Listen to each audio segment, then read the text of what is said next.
I wanted to make this video because not a lot of people are talking about how ChatGPT 4.1 for non-developers can actually be beneficial in our everyday lives. So I actually wanted to make this video to properly explain why this is actually relevant to any business owners, any people that are tech savvy but are non-developers, and even developers themselves that can use this in other ways. The biggest thing you need to know about GPT 4.1 is this thing called an API. Now, it has what's called 1 million tokens of context.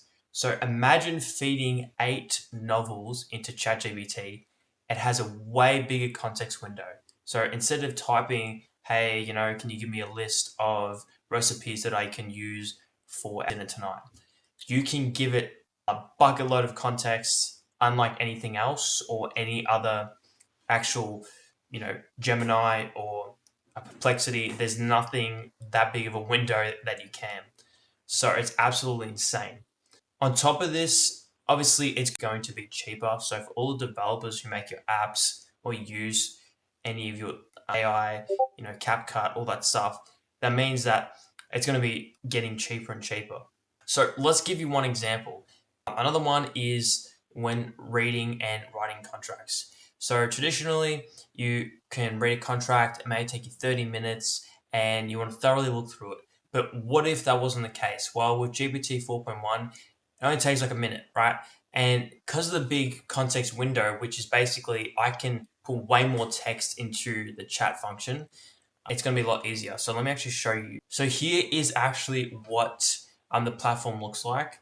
And this is OpenAI. This is not the typical GPT like I have here. This is actually what's called the playground. As you see, we've got 4.1 here. And this goes per 1 million context. So we can actually prompt this, which is pretty cool. So it just says, what would you like it to do? You don't have to put that in there, but this is where we can just say, hey, just for example, to show that this works like traditional AI, it's hey, not much, right? So you just do that, and it can even tell you some, more precise stuff like how long it's going to take, which is really cool. And it might look a little bit confusing, but it's simply the same as if you just went onto ChatGPT or OpenAI. So the next part is if you actually wanted to create a whole contract, like I'm talking like a 50-page contract, it can also do that as well. And then you can just copy and paste it if you give it a nice prompt and you say, give me like 50 pages worth of a contract on this particular subject. So that would probably take you a week, but with the new GPT-4, it would only take an hour. The next one is actually an insane way that I've actually thought of that I've heard no one on the internet actually talk about. And it's something that you can do. It might not be useful or may be useful to you. But if you wanted to upload the entire history of your Gmail, you could actually do that. And all you need to do is go to this website called takeoutgoogle.com. If you just go to what's called takeoutgoogle.com, this is where you can actually export your data and all your notifications and all the information that Google stores for you, because obviously you get access to that. So if you actually go to the top, you have to deselect all, because then you're going to get every single piece of information, which is just going to be way too long. And you go down here, I'm just going to do Gmail, and you're just going to click here. Once you've done that, you just click next step.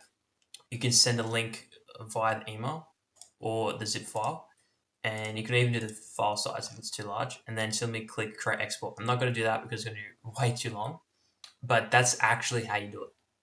Once you're done that, you actually open the zip file and you can paste it straight into this function and say something like, hey, can you turn my whole inbox of emails and let me know of any late bills or important notices that I might have missed, right? And then you would just simply upload that whole file of text and copy and pasting that, which is the messages to and from. The benefit is that you can really experiment with this huge context of window, and like I said, it can do 8 novels of information. So there is really no limit. And yes, this is overkill, but guess what? It's fun and it's cool to experiment with AI.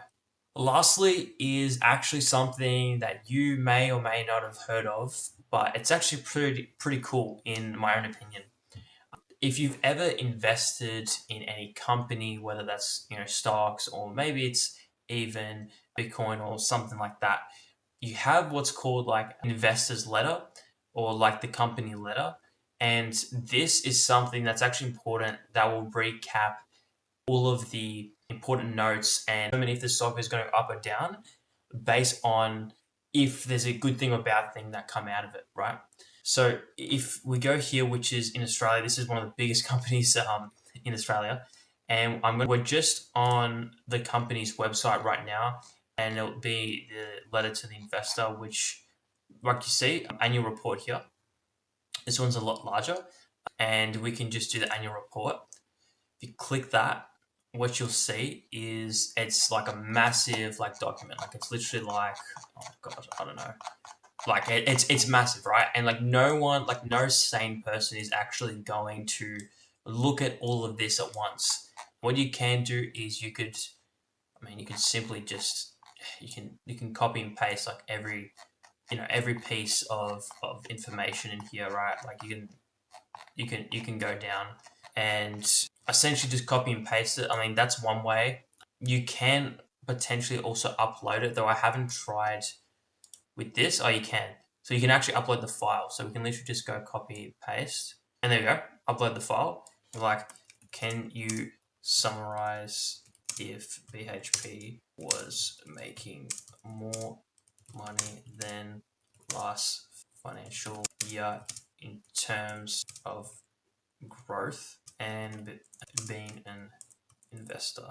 Should I determine to buy or sell within the coming weeks? So this is a large report, so I'm not expecting it to just shoot out information straight away, but this is like a massive document, and this is something that on normal GPT would not be able to handle it because the file would just be way too big.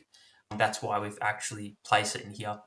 That's 3 really easy copy and paste ways I've actually found, even for a developer, though I've made this for non-developers, on how to actually use this to be beneficial to your life. Just to recap, the first one is reading and writing contracts. The second one is actually finding scams in your emails. And the third one is reading long reports. I mean, like 250 pages. And if you would like to learn more about myself, I'm a startup founder that's made AgentFlow, which is helping real estate agents with their data and cleaning their data with AI. And that's something that actually takes a long time for them to do. If you would like to check out my channel, please do, and please subscribe because I'm wanting to give more and more value each day. And hopefully this gave you some more context on what ChatGPT 4.1 is actually about.